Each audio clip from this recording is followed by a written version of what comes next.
I feel nauseous, believe me. Never had a lot of shit come easy. Had to work hard, struggle just to be me. Had to rise up just so they could see me. Did what I had to do just to feed me. And what was left over I put towards my dreaming. But the only thing in life that has meaning are the things you gotta work for, believe me. Take into your hands a plan your own hands can land. Man, feeling well, man. What's your name? My name is Cardi Cornish. And you a legend? I'm a legend. You're a legend here in Baltimore City. Where we at right now? We live in the 17, Pennsylvania Avenue. The legendary Pennsylvania Avenue. Man, the last time I saw you here, you were doing something just across the street here. What were you doing? Oh yeah, I had some food left over from an event. We brought it out. We fed a couple of people, man. Why you do that? Nice soul food. Why you do that? Man, the love that God has shown me in Christ, man, it overflows. That's how it overflows. Yes, sir. We got more than we can. Already was high within San Antonio, Winchester community, but the age group is getting younger. Children under the age of 18 being murdered in the same town has a high peak right now. So our goal is to catch the children.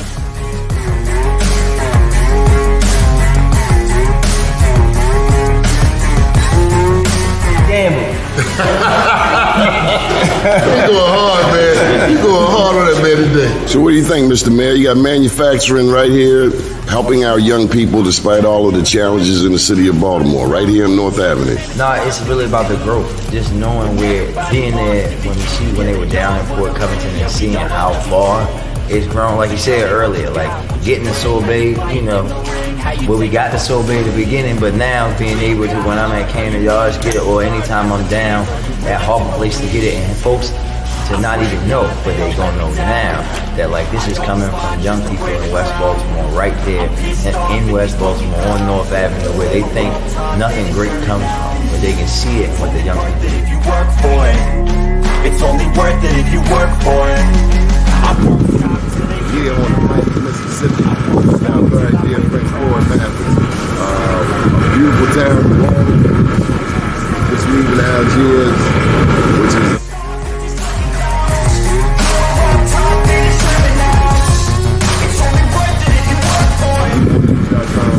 an update 10 years since Katrina. The news before.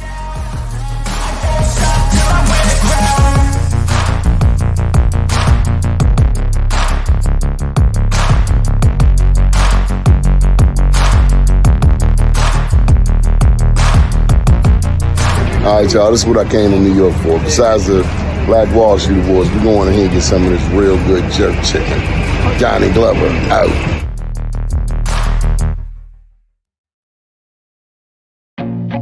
I feel nauseous, believe me. Never had a lot of shit come easy. Had to work hard, struggle just to be me.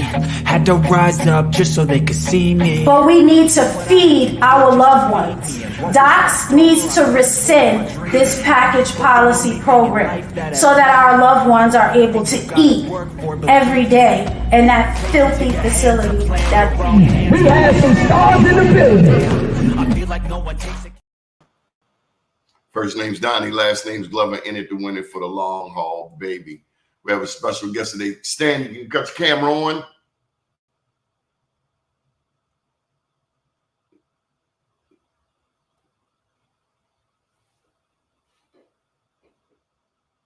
We have a special guest today, Mr. Stan Long from Washington, D.C. Let me read you a little bit about his story. I know he's working on a movie right now. The movie is A Gangster's Cry. Let's try him again. Take an exciting ride. As Stan Long tells the true story of a wild and outrageous life of sex, drugs, and high-end crime during the 80s and 90s. A Gangster's Cry begins with a fairly innocent childhood for Stan, but then digresses to a life full of drug dealing on the mean streets of Washington, D.C., where he learned to grow up quickly. At the age of 9, he learned how to use a gun. By the age of 12, he began having sexual encounters with women twice his age. After battling the streets for his life, he finds himself in a custody battle for his only child. Stan takes you on a journey of transforming his life from a gangster to a father, and most importantly, a man of God. This is a true tale of triumph and redemption. We're having a little bit of technical challenges, so we're going to try again. Stan, you with us? Hey, Stan. You cut that camera on. And we, in the meantime, let me just do some plugs.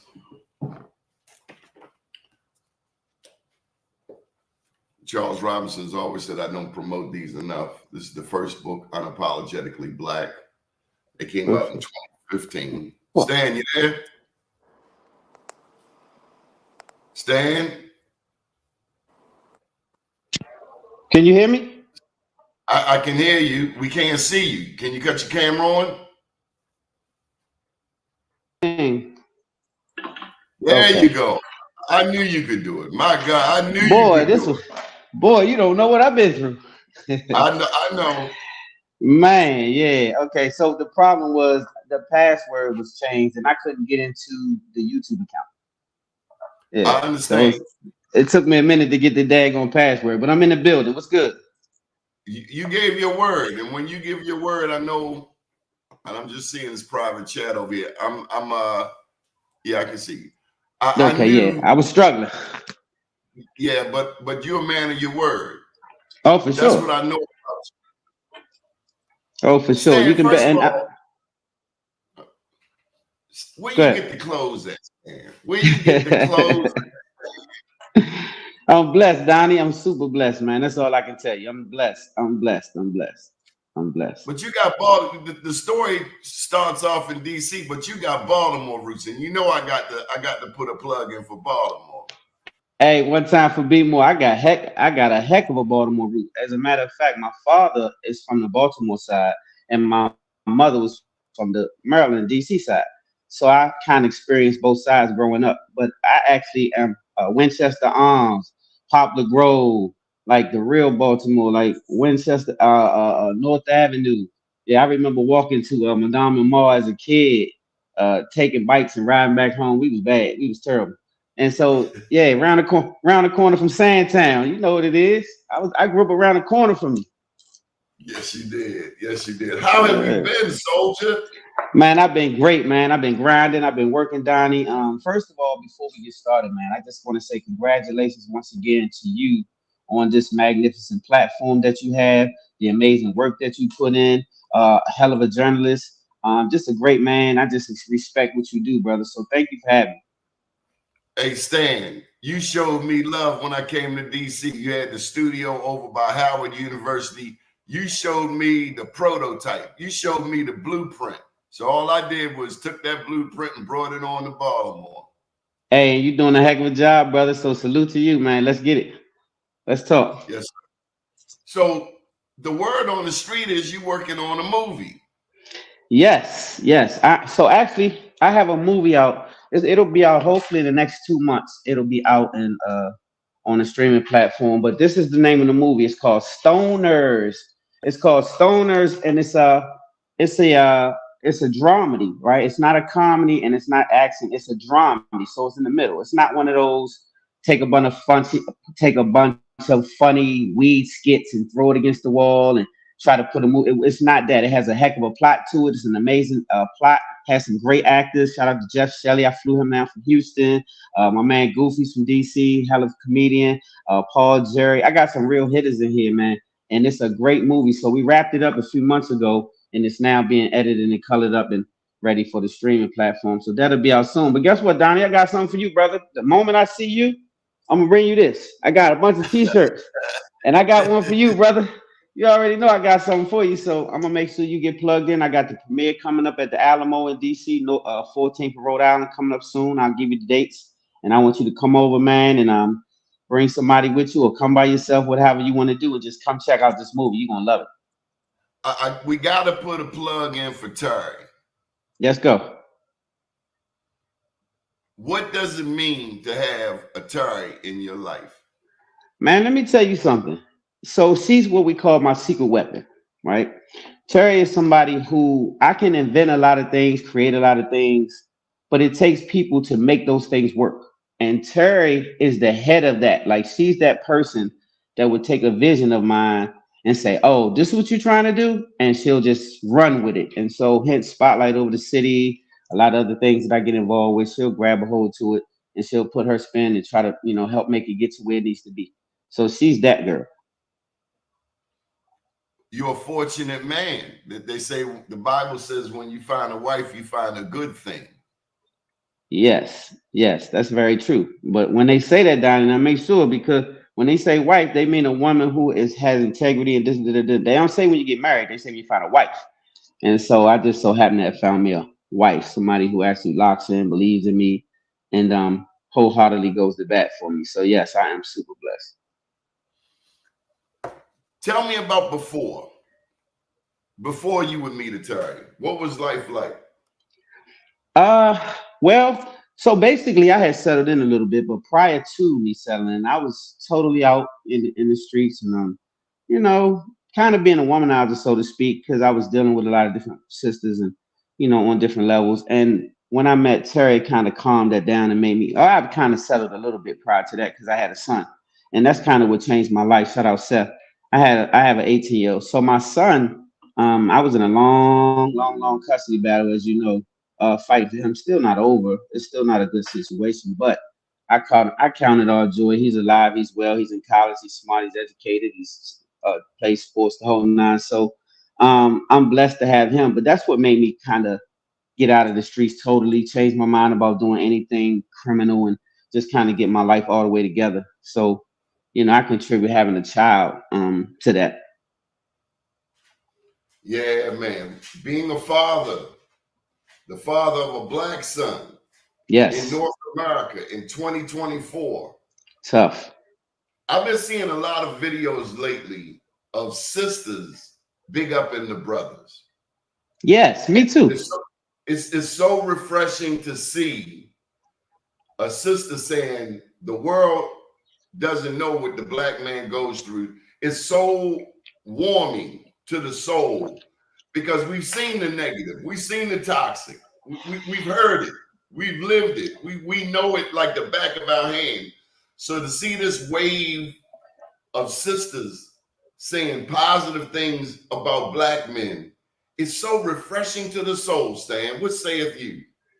I promise you, I agree 1000%. So I do notice that, and we talk about it because I'm a media guy like yourself.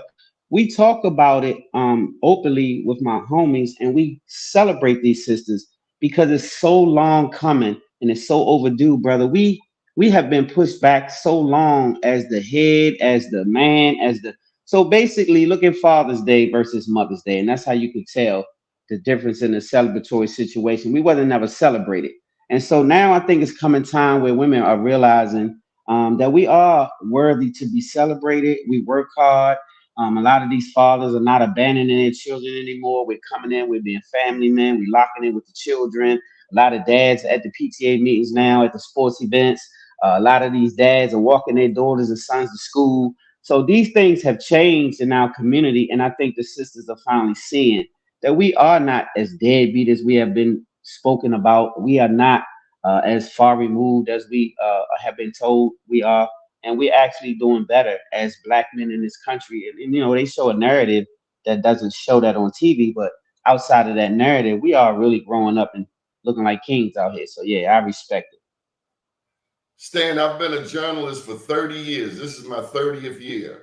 But I have to tell you, that year, that time you invited me to your studio over by Howard, you showed me the significance of collaborating with people out of state. I'll never forget the segment you had with the sister out in Hollywood. And I have worked hard to replicate that. I got a show out of Oakland. How did that come about, Stan? So shout out. I'm paying homage here. I'm paying homage because you showed me how to do it. Like, dudes, you got the streaming. The same stream that you give somebody in Baltimore is the same stream you can give somebody in Oakland or Uzbekistan or Russia or anywhere else. The link. That's what you showed me, Stan. You showed me how to take this thing globally. Hey, bro. And so, but let me just say, bro, you do that though, and you showed me journalism. And so, before we go any further, it was the pandemic. So it was during the pandemic, whatever you want to say. We couldn't do anything, and so we were locked in though. Spotlight never stopped. Spotlight over the city kept going during the pandemic, where we couldn't have any guests. Right? We couldn't have anybody in the building. Only the engineers. Only us. Right? No audience. No nothing. Right? Which was totally out of character for us. But we did it. We added a clap button. We act like it was 1,000 people in the audience, and we just pushed through. And so what happened was a lot of people was at home bored because they had nothing to do. They rich people and famous people are really We're talking with Stan Long, spotlight over the city. He's working on a new movie straight out of DC by way of Baltimore. Daddy from Baltimore, mama from Washington, DC. He's been a colleague for years now. We met around 20, was it? Might have been 2014 or 2018. But it seems like I've known him a lifetime. We spent some time together. And the cat is one of the flashiest dressers that I know. Yeah, you still there. all right. Man, so okay, I had got interrupted. So the pandemic kind of threw everything off, but it made people available, right? But the only problem was they wasn't local, so they wanted to come on, but they couldn't travel. Pandemic, they couldn't do anything, so we started locking in on Zooms, and so we were able to get a lot of bigger guests during that time, actually, because like I said, they were bored and they was locking in with us, not doing anything but sitting at home like us. So that was how it started, and then it kind of transitioned because when one big person comes on, the other person knows that person and says, "Oh man, I saw them on Spotlight. I'm trying to come on," and then they would start reaching out to us. And next thing you know, we had all kind of people coming on from everywhere. When did we meet? We met in 2018 or so. That was Larry Hogan's re-election. I remember that was one of the first events we went to together. Let me tell you about. So for you guys, I'm gonna speak to your audience for a minute. Hey, you guys got to know something about Donnie. First of all, Donnie loves his people, right? Donnie is a warrior for his people, and he takes a lot of chances and sticks his neck out there for you people and be more. So just understand, and abroad. So just please understand that this man takes a lot of chances and takes a lot of hits. So we were at a game. DC was playing Baltimore. It was a game. Shout out, what's my guy? What's my guy down there that run the basketball? Your man. Oh, Greg Branch. Greg. So I met Greg through you, and he said, "Come on, man, come watch the game." So we went down to the game, and so you so gangster with it. He said, "Man, you want to meet Larry Hogan?" So we left the game and went over there, and Lieutenant Rutherford and Larry Hogan was doing some speech over there in the cut, and he stopped everything he was doing and gave you the utmost respect and gave me the utmost respect on behalf of you. And so you introduced me to both of these gentlemen right way. They stopped what they were doing for you, and I saw the power that you had, but I also saw the respect that you had. They respect you as a journalist, and the power that it holds as a journalist to speak truth to power, and you do that. So yeah, man, I that's when we first connected, and then in turn you came over here. But wait till you see our new studio. We got a new studio, man, with a stage and all kind of stuff. We have closing acts every Thursday at the end of the show. So I want you to come over when you're free and bring some folks, man. We got a bartender, we got catered food every week. All of this happens every week. You just come and sit down and have a party. Wow. Stan, where you get the shirt from, man? Come on, Stan. Let it out the bag. I got something for you. I tell you what, when we get off here, I'm gonna call you and I'm gonna put you on something. Basically, man, I just like I said, I'm just blessed though, Donnie. I know a lot of folks that know a lot of folks, and I just so happen to have some plugs to a lot of different things based on the people that I meet. And that's they just kind of look out for me, man. You know, just like you said, if you call me, I'm gonna show up. So people kind of show up You're for a me in man of that your way. word. You don't say you're going to do something you don't do. Let me ask you, we interviewed a cat from DC, from the DC area. I know you got to know him, Lance London. Yeah, shout out Lance. He be on Spotlight over the city in a couple of weeks. That's my homie.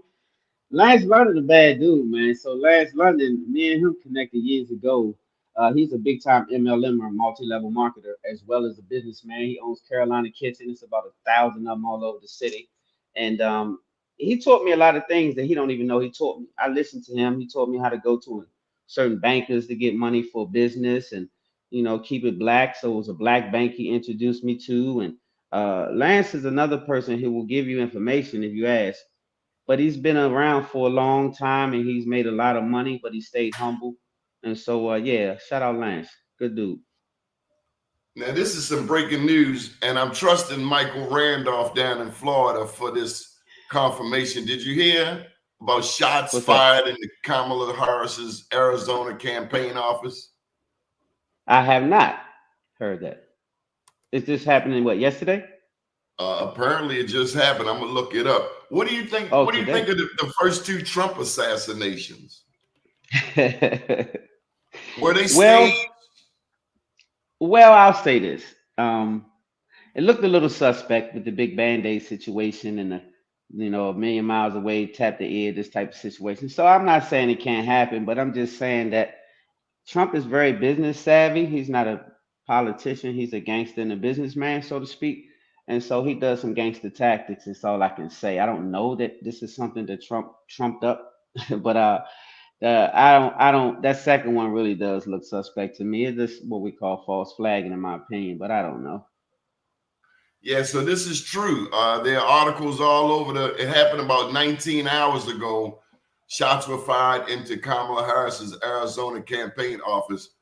Now I know this person, No one but hit. the name, is that your people? BBX?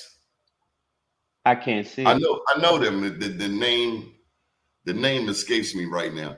But So do no you one hit. are you concerned about the racism? Do you foresee a race riot happening in this country? I mean, let me just Very stop. possible. Very, very possible. Very possible. Go ahead, Donnie. You was gonna finish? No. That's the question. Do you foresee a Okay. race riot? Yes, I do. I think it's very possible. I think that the temperature is going to raise high no matter who wins this election. I think that you're going to have an upset party on both sides. If Kamala wins, I think that the Republican Party is going to be feeling away. I think if Donald Trump wins, the whole country is going to be feeling away. And I think that the racism undertone you saw at the 6th of January, you're going to see probably a more heightened sense of separation in this country than you've ever seen before. Um, it's already divided, but it's going to be divided at a different level. Just because you got a black sister running for president, first of all, and then Trump is a different character, and so you're going to see him portray some things that people are not ready for. You're going to see some things on both sides. I think that the Democratic Party also has some cleaning up to do. But I will say that it's going to create a divide that we have to be prepared for, right? And they are prepared. A lot of people are being prepared. You see more weapons being bought than ever. You see a lot of training on weapons. My parents even have licenses to conceal at 75 years old now, have weapons and licenses conceal, which I advise them to do because I just believe that you have to be on the offense sometimes and not the defense. And we are subject to defense more likely than offense in our life. So I do think that we should be prepared mentally, not just with weapons, mentally prepared because it's going to change the temperature that you're living in today. I think it's going to be a drastic change, drastic change. Where does our faith come into play? You better have it now. I will say this: if you're not a believer, you're gonna soon find out why you should be, because this is becoming more spiritual than physical, right? We're gonna end up in war soon as well. We're headed towards some wars. We already warring and don't know, but we're headed towards wars that's gonna be evident, right? Just like the scriptures say, right? Wars and rumors of wars, but now it's gonna act out because we're past the wars, rumors of wars, and all those things. So they're starting to come out now, and it's going to get drastic. The currency is going to change. A lot of things are going to change right before your eyes. They're working on taking your currency right now, and you're going to be able to have digital only, and that's for control purposes. A lot of things are for control purposes. So you have to have a thoughtful mind, and you have to have a God to give you wisdom to guide you in these days and these affairs. And if you don't, then you're going to operate like the average carnal man, and the average carnal man is going to lose some things in this cycle here that we headed towards. He's not going to be able to sustain himself. Look at how things are going. Food is so expensive right now. A lot of people are stealing food just to survive, and I don't blame these people because a lot of people get mad at them for running in these stores. But if you were homeless and you had 3 children at home and you had to feed you and them, I don't know that you would have a whole lot of choice if you couldn't get a job, if you were suffering from some illnesses or whatever. And these are the things that I see play out on the DC side, and I'm pretty sure it happens in your city as well. And I just think that if you have a God, then you can have a. I told my homie this. I got a homie that's an atheist. Now he don't tell me he's atheist. He just don't believe in nothing, a damn thing. And so one day we were talking because he has kind of hit rock bottom, right? He's ran into a brick wall. So I used to tell him this all the time. I said, so Slim, let me ask you something. When you run out of you and you don't have a God, what the hell are you going to run into? Right? Because you're going to run out of you, which means you're going to run into a situation where you don't know how to get out of it. You don't know how to solve it. You just stuck. What are you going to do? How are you going to get out of it?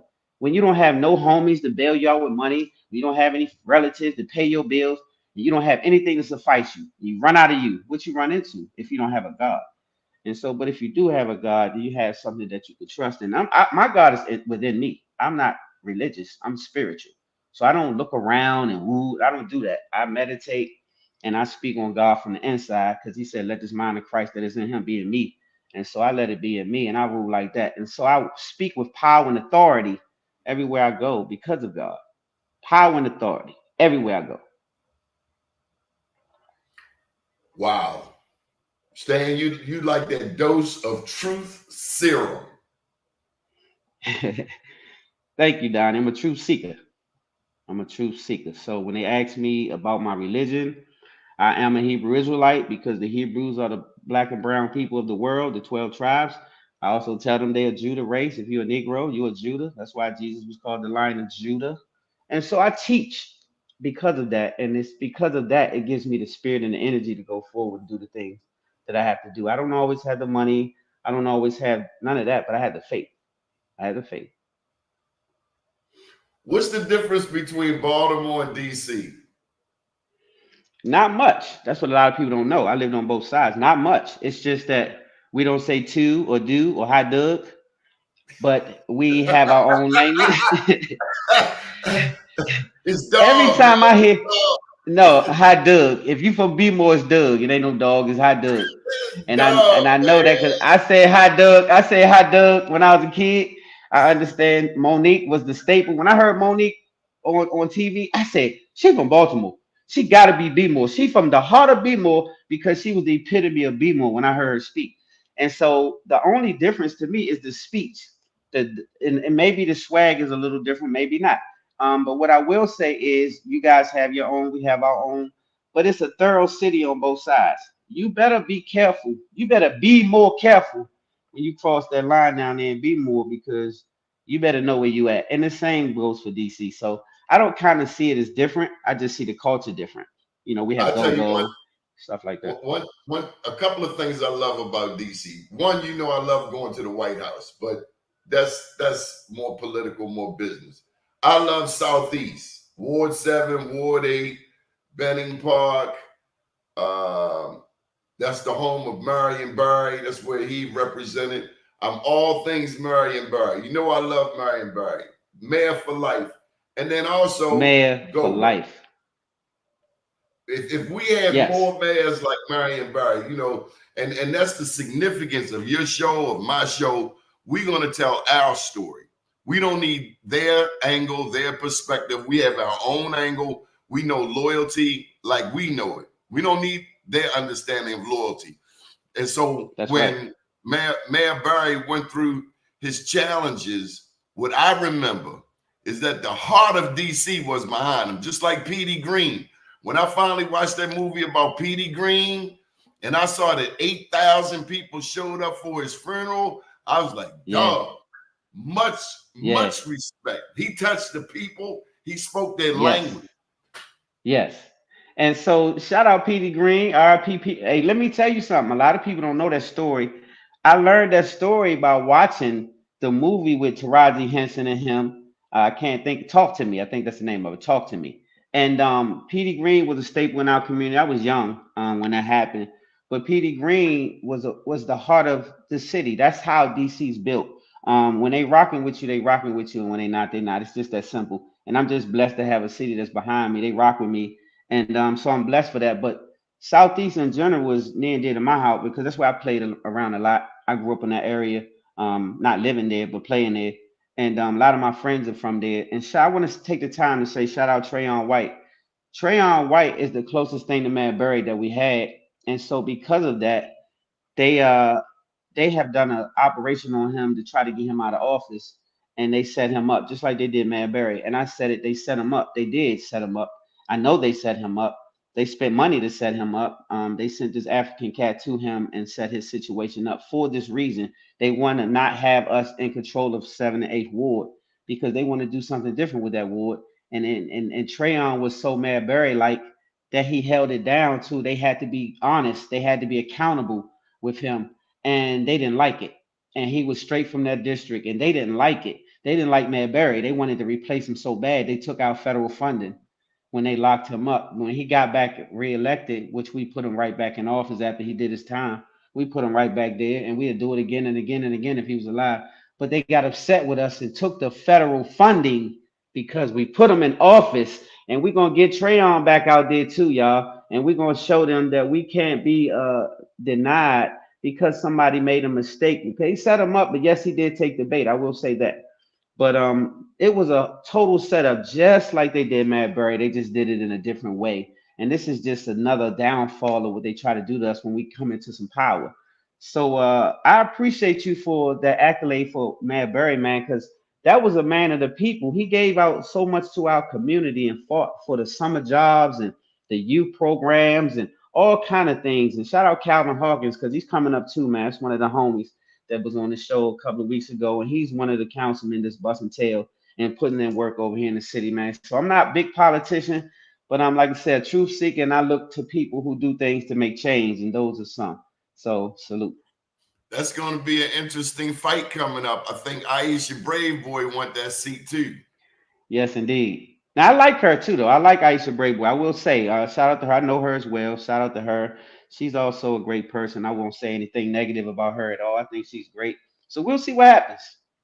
Then there's the Senate race. We talked about Larry Hogan. He's running against Angela also Brooks for U.S. Senator of Maryland to replace Card. That's a big deal. That's a big. So let me say this, though. You introduced me to Hogan, and I was skeptical because I didn't think a white man could benefit our people. I will be honest enough with you to say that. But I was totally wrong, though, about Hogan. I will tell you that Hogan did a great job. He surprised me because he took stances against his own party. He did some things that I didn't think he would do once he was elected, but he did it. And he really did some great things for the community. He did some great things for our people. I saw him do it, right? Because I paid attention. Because I was going to hold your feet to the fire, Donnie. I said, now, Donnie, who is this white man you talking about, this Hogan white boy? But the dude really is a strong guy, but I just don't want him to win over Angela Brooks because that's the homegirl. She's been fighting for PG County for a long time, and I just have a relationship with her. I think that's part of the issue right there. So I'm proud to hear you say that. I'm proud to hear you say that. I would only encourage her. One, she need to advertise on BeMoreNews.com, and two, we need to see her in the streets of Baltimore. A lot of times, and this is what I don't like about some politicians, not her, this has nothing to do with her. They'll come to a city like Baltimore and they'll be with this elected official or that elected official. That's just one vote. You better come to the community. You better walk the streets of the community. And I imagine that's what you love about Calvin Hawkins. We have our own brother here in Baltimore, Corey McCray, state senator. For a cat to survive the penal system, the prison system, to come out and have a semblance of manhood. You and I, where we come from, that's respect. Because a lot of cats go through them institutions and come out broken, fractured. That's right. Half a man. That's right. So when you meet a soldier who has gone through the fire and he still got his backbone, you can't give him nothing but love. Now let me put this to you. Kamala Harris, Aisha Brave Boy, Angela also Brooks. What do they all have in common?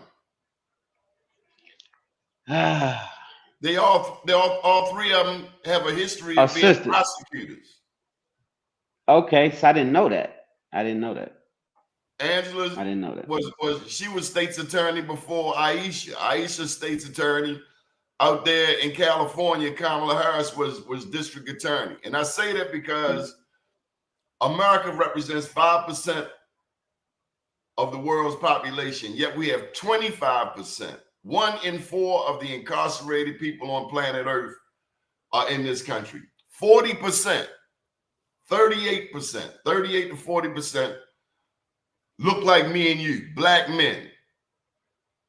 Black women, the fastest growing demographic.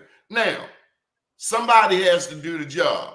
In a black city, you'd much rather have a black state's attorney because it's our understanding that they have some semblance of humanity.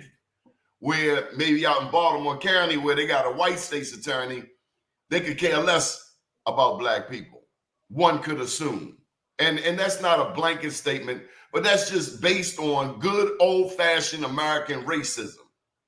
Mm-hmm. Can we support somebody who used to lock up black people? That's a tricky question. It depends on, it's a tricky question because it depends on how they apply their humanity, right? I don't know the situation as far as who they prosecuted is why I can't really speak on the situation. I don't know if it was an unjust situation where more blacks were being prosecuted or overly prosecuted. I can't say. If that was the case, then no, you could not trust any of that. But if it was a fair situation in prosecuting these people, then that's different. And then if you come in it with a different take, sometimes people learn from their past and maybe they've done some things that they regret. And so hopefully they'll show up in politics a little different and not be so judgmental to the people and actually have their back a little more. So I can't say that I can't speak to it because I don't know their track record. Like I said, I didn't even realize all 3 of them was prosecutors. So I do know this. A lot of the agendas, the hidden agendas, are hidden in the Democratic Party because they know we support the Democratic Party. So a lot of the wicked agendas are thrown over there. I seen how they ushered in gay this and all kind of different stuff happened under our party, which is no knock to people who have that to their rights. But it happened under the Democratic Party as far as a lot of things. The pandemic was perpetrated through all the shots and the mandated and all of that stuff happened under the Democrats, not the Republicans, the Democrats. And I didn't think that was fair in the black community because I know a lot of people that lost their job. Actually, Terry had to step down from a $200,000 job because of a vaccination situation and refused to get vaccinated. And so she had to really stand on it and lose her job of years of being what was she? She's one of the heads of one of the largest law firms in the country, right? And they let her go in 30 days minus $204,000 of a salary. And I know a lot of people, that was in my household. So a lot of other people felt that, a lot of lieutenants and police officers and medical people and frontline workers was out there assisting the process and then lost their jobs because they didn't want to be a part of that process. They were fired. A lot of people lost their pensions. A lot of military people were fired, colonels, captains, a head of a football team lost $5 million salary after about to be in retirement because he didn't get a shot. So these are the things that I saw being perpetrated through the Democratic Party. They were wholeheartedly responsible for this. And I thought it was injustice, me personally. Did you get the shot? No, sir. You had to shoot me in my head. Yeah, you would literally have to kill me. Like, when my doctor asked me to get this shot, I got so offended, I cussed at him. Don't ever ask me to get a shot. Well, the reason why is because I understand the purpose of that shot. I know a lot of people have died since they've gotten that shot through blood clots, strokes, heart attacks. A lot of things are happening right now in this country, and they don't know to blame it on that. But I can promise you that blood clots wasn't that familiar in our community to death before that situation. And I'm going to ask you in your audience this. We've been enslaved, castrated. They got the term pick a nick a day, picnic from pick a nigga day. They would hang you in a square, take off from school, take pictures of you. All of these things were perpetrated and we were enslaved. All kind of stuff happened in this country. which they don't like to talk about. Black Wall Street in general is one of the most heavy massacres that we've seen on U.S. soil, which they don't even admit happened. This is the kind of stuff the USA does. And then they'll turn around and say, well, we want to help you black people first. Line up, come over here. We want to help you first. Yes, we do. Yeah, we love you. Yes, we do. I know we didn't at first, but this time we do. And we want to save your ass. We want to give you a shot. Yes, we do. We're going to give you a shot. We're going to give you a shot. And you have to have it, though. And when did the government mandate something good for us since you've been alive? Because you old as me. I'm 56. I've never seen a mandate nothing good for us. And so this mandate, do it or lose your job. Do it or but then you can get free weed, free liquor, get out of jail. I don't believe it. I ain't believe it. I just didn't believe it. I know the agenda. So I'll leave it right there. But I know the agenda, and they know I know the agenda. They know I know it. And so because of that, if you educate it, then you probably would have had to take a different stance, and it was going to come with it was going to come with something, and it came with something. A $200,000 job was dismissed because she said my religious reasons won't let me do it. I'm a Hebrew. I can't be vaccinated. They said we don't care. If you don't, you're gonna be fired. And so she stood on business. That's the type of sister that I'm rocking with. I said mine is 200,000. Some people don't make 200,000 in 2 years, 3 years. Mine is 200,000 and stood on business. Shout out to Terry.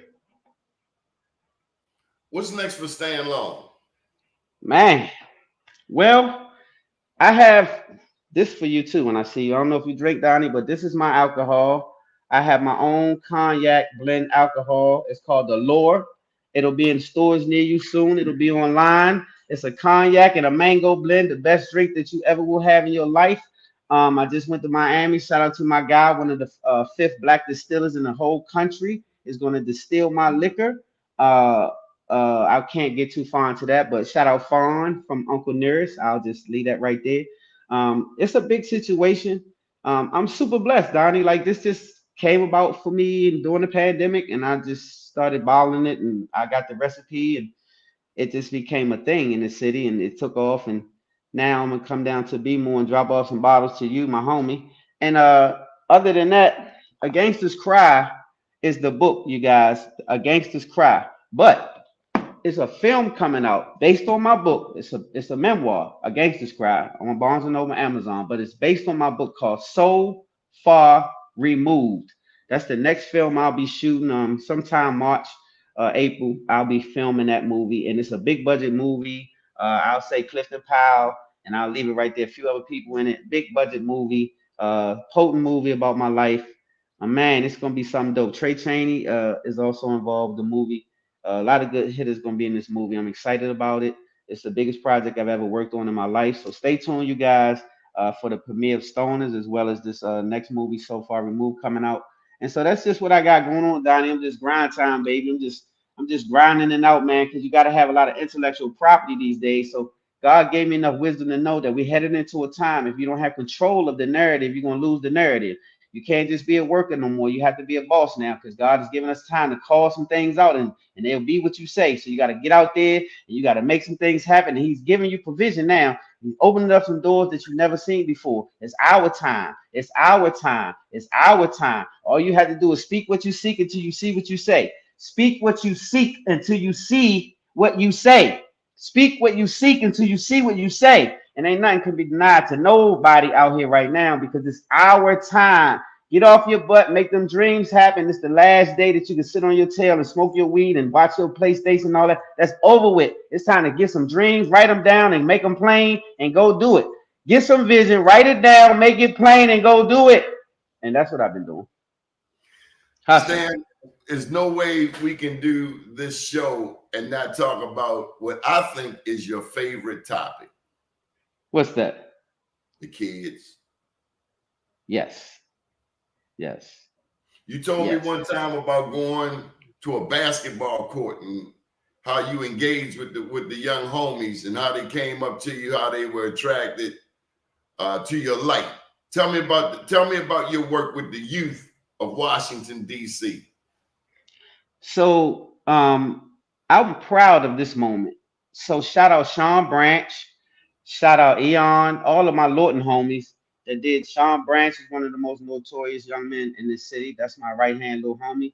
Eon, not far behind. Shout out Kareem Twin, all of them. Calvin Hawkins is heavily involved with this. Shout out Calvin, did 5 years himself. Eddie Mathis, all the big homies that I rock with in the city, real warriors. They did 22, 25, 26 years in prison, all home now and recovering, doing things, transitioning in this community. So we just doing the stop the violence thing. Shout out Sean, he headed it up. Calvin Hawkins a big part of it, and we're getting the youth to stop the violence. And I got, if you know anything, if you go to YouTube and look up the Vlad TV and look up Sean Branch, you'll see about 2-3 million views on him. One of the most notorious, if not the notorious, young men to ever grace the city. Came home from prison after 24 years, changed his life around, doing stop the violence, returning citizens. Shout out my man Eric Weaver, did 22 years in prison, head up of the stop the violence in the returning citizens program over Southeast. Eric Weaver, smooth, my homie. So you say, how he get involved with all these crazy killers and this and that? Well, it's my energy and my spirit, right? They call me their spiritual advisor. And so, no, I didn't go down Lorton. I'm the only one out there amongst them. I'm going to send you some pictures, Donnie. All these people from down Lorton, some of them had escaped from Lorton, came back, all kind of stuff. And they telling me these stories because they thought I was down there. That's because I'm so locked into them and I believe in what they believe in. And we have that same spirit. And so that God has changed their minds, changed their life around. And these are the real hitters that I work with now that's really in for the kids, changing these kids' mind. And so when a young person sees a person who lived a certain way, they know that they can trust what they're saying because they've been there. And so we don't show up like we never done anything. They know I was a kingpin drug dealer. They know that I hung around a bunch of hitters and they know that I was running wild in the city, but they also see my heart now and they see that God has changed me around. So it's believable because it's like he's not pretentious. He's really that guy. And so all the guys that I rock with, like me, like they not pretentious and they change their heart around. Sean Branch is a dental assistant. I started laughing when he told me that. I said, yo, as a dental assistant, not you. And so this is somebody who beat 9 out of 10 murders and was called the Teflon Don by the Washington Post front page. This is Sean Branch. Vlad TV was intrigued enough to run it up about 2-3 million views on him because he's an intriguing person, but God has changed his mind. So this is the people that I rock with. These are the people who are really having a heart for our city. No pretentious people, no fake for the camera people. We don't have cameras when we do what we do. We just show up and do it for the community, and we don't care if the media don't come. We don't call the media. We just do it for the people. We just want the people to come. And if the media come and put a light on them, that's their business. But even as a social media person and a journalist, I don't put the spotlight on it. I just come and do it. And this is what we do. We're secretly going out here, changing one hood at a time, trying to grab one of these little dudes at a time. Their drill music has turned every city out. From Chicago, it started and it has spread like wildfire. And they killing over here in DC like I've never seen before since the 80s. And so it's our job to go and pay homage and get them back, Donnie. So it's not easy. I lost one of my partners from being a gang intervention person. He came out to the community to try to intervene with some violence. Somebody had got killed, and he got killed that same day on that scene. So it's a lot of violence involved in the city. It comes, I take some responsibility. It comes from them being the residue of the cocaine, and a lot of these babies are crack babies. A lot of the PCP that's been thrown around in our city, a lot of them have the residue. So add that with no guidance, and you're going to get violence, and you're going to get out of control and no hope. And so we could just sow some little hope into these kids. And so if you know some kids in your community, just grab 1 or 2 at a time. And one thing I learned, if you could take them out of the community, so like you spoke on some, I took some kids out of the community before and took them and showed them another way and showed them my uncle, Larry Brown, was a relative of mine. He used to play for the Redskins Commanders back in the day. And so I went to his home and I was a young boy and it changed my mind. I saw a better way of living. And so I decided to do the same for some other kids. And I started taking them on trips and taking them out. Is he the one with the swimming pool you told me about? That's exactly right. That's exactly right. And so they let me get in the pool because I was the only kid there. They kicked all the grown-ups out. He went and bought me all this stuff and to play in the pool and all this. And so he told me I could have whatever I wanted to have. It's not where I lived. And I told him that I didn't think I could ever have this life. And he looked at me and he said, you can have this life. And he told me he was from that. Like he wasn't my legit uncle. He was the lady who babysitted me is her brother. And so she was like my aunt. So I considered him my uncle. But he taught me a lot in that one time. He had Mercedes everywhere in his driveway. I had never seen a black man with a Mercedes on Winchester. I was on Winchester and Poplar Road. I hadn't seen a Mercedes in that area at that time. Cadillacs was the thing for black men, Cadillacs and Lincolns and that kind of thing. And he came and had like 3 or 4 Benzes, convertibles, and all this in his driveway. And I said one day I'm gonna have me a Mercedes. And so to this day, as of about 88, I've been driving Mercedes Benz since about 88 to this day. And it's because of him. It's because he showed me that I could. And so if you have somebody who haven't seen something, it's hard for them to think they can be it. So if you could just take some kids out of their element for a little while and show them some big houses in the hills and take them to fancy restaurants and feed them, it'll give them a thirst and a hunger to have that for a lifetime. They won't want to quit that lifestyle. They want to become that. And you'll be surprised how you can change a person's mind just by what you show them, right? And so that's what we do, man. We just try to do something that wasn't done for us. I didn't have a father. My father would leave me on the steps, never showed up when I was 7, 8 years old. He never showed up, never, ever showed up. And so we show up.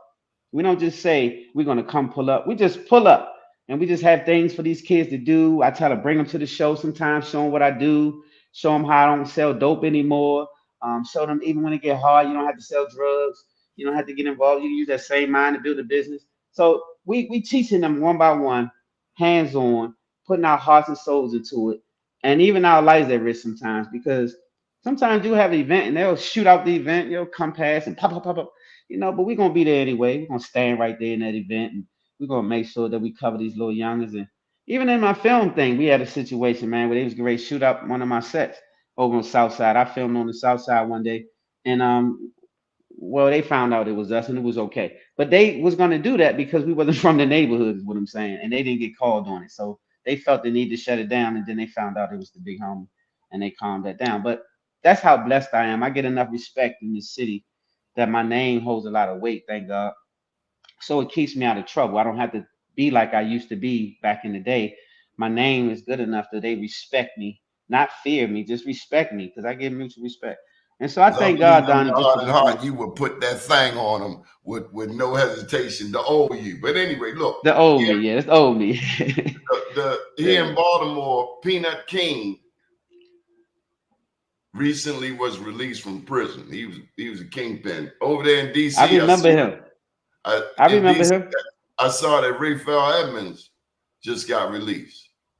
Who, the rat? Yeah, the rat. He got released. Yeah, rat. Yeah. I don't fool no rats though. He a rat. So he don't represent our city at all. I hate to say he's from DC. He did his thing, one of the biggest that ever did it. I'll give him that. But he's a rat. And so we don't fool no rats. So I don't really speak on rape. He a rat. Like he a rat, dude. Like everybody over here do their time. Like, that's how I just told you. All my homies did 22, 26, 24 years in prison. One of the homies did 30 some years.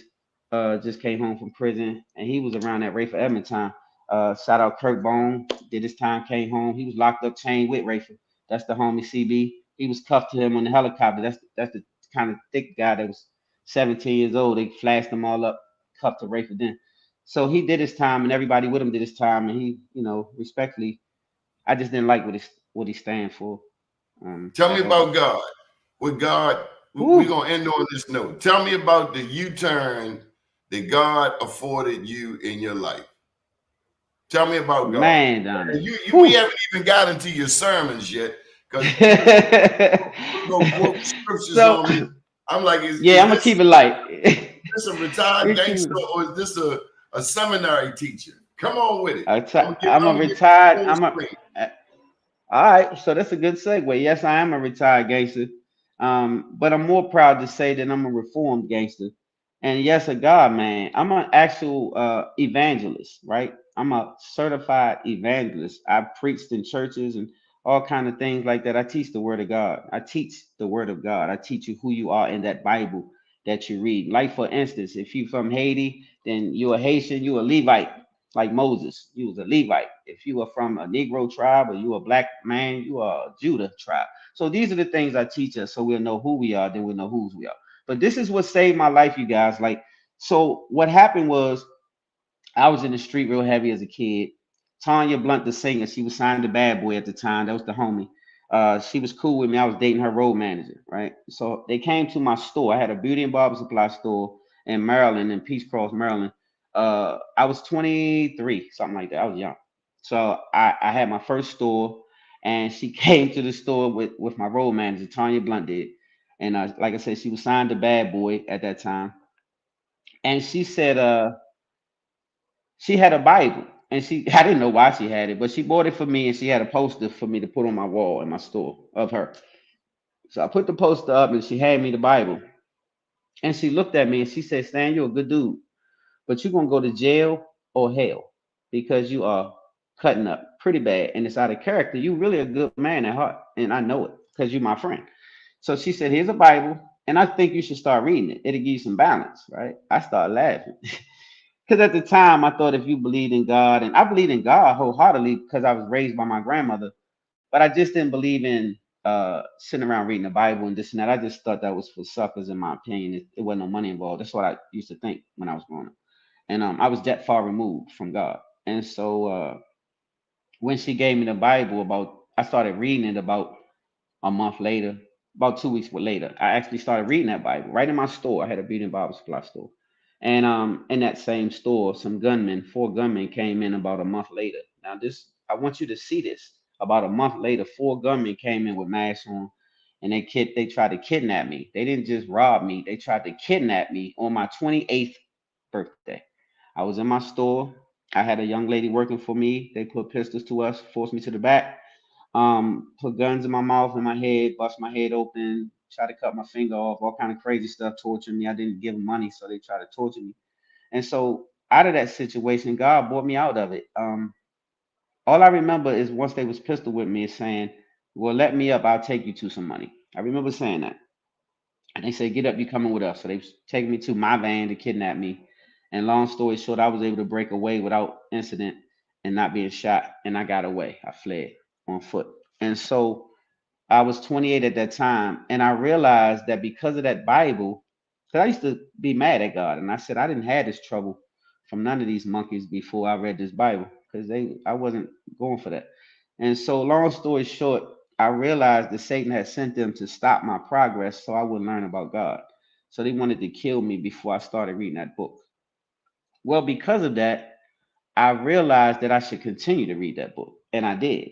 So I sold my store and moved to Charlotte, North Carolina, and started a real estate firm.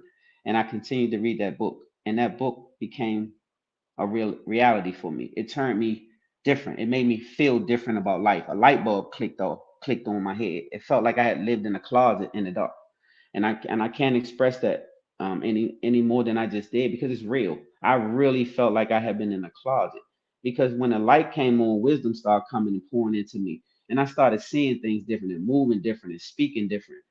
And I started reading more because I wanted more of that. And I learned that wisdom was a companion of God. And the first thing that God called to works was wisdom. And so I've learned that if I ask for wisdom, that He will also let her dwell with me, and I will be able to govern my affairs correctly. And so every day I pray for wisdom, and a little more comes to me daily now. And so I'm able to pass it on to some of the homies that I spoke on. And this is why they consider me a spiritual guide without even saying it.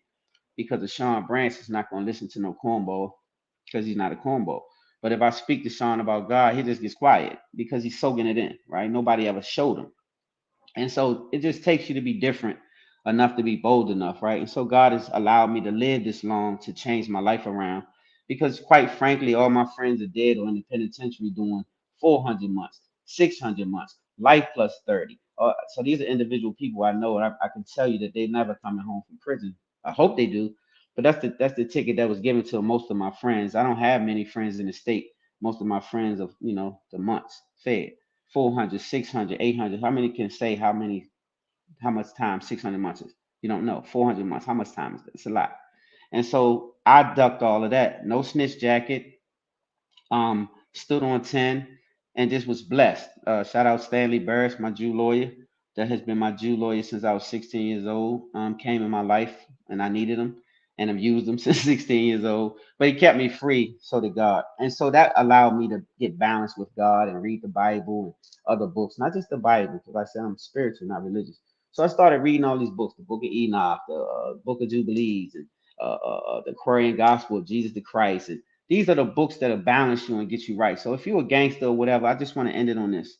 Never ever in your life be too cool or too fly to pray. I consider myself a fly guy. I keep myself, pretty draped up, and I stay dripped out a little bit. I got nice vehicles. I'm driving Mazis and this and that. But I'm speaking on God business every single day when I walk outside. I'm walking in integrity as much as I can every day when I walk outside. I'm fighting these demons every day when I walk outside. So you don't get perfect, but you get better. You get balance. And if you don't have balance, you're gonna be in trouble.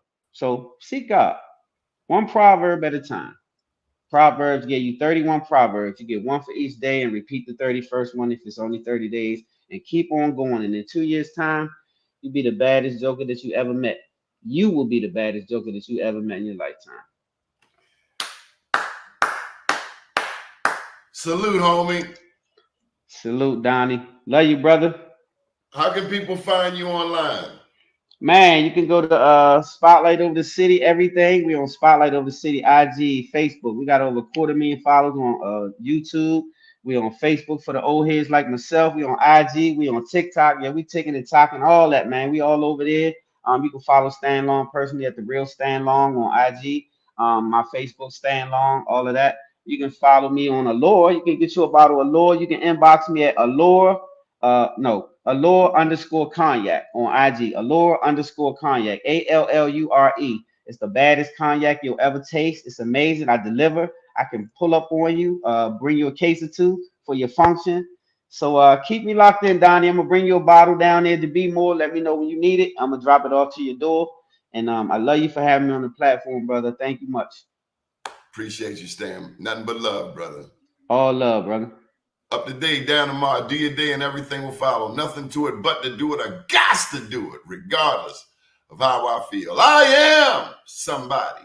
I am my brother's keeper. Good morning, world.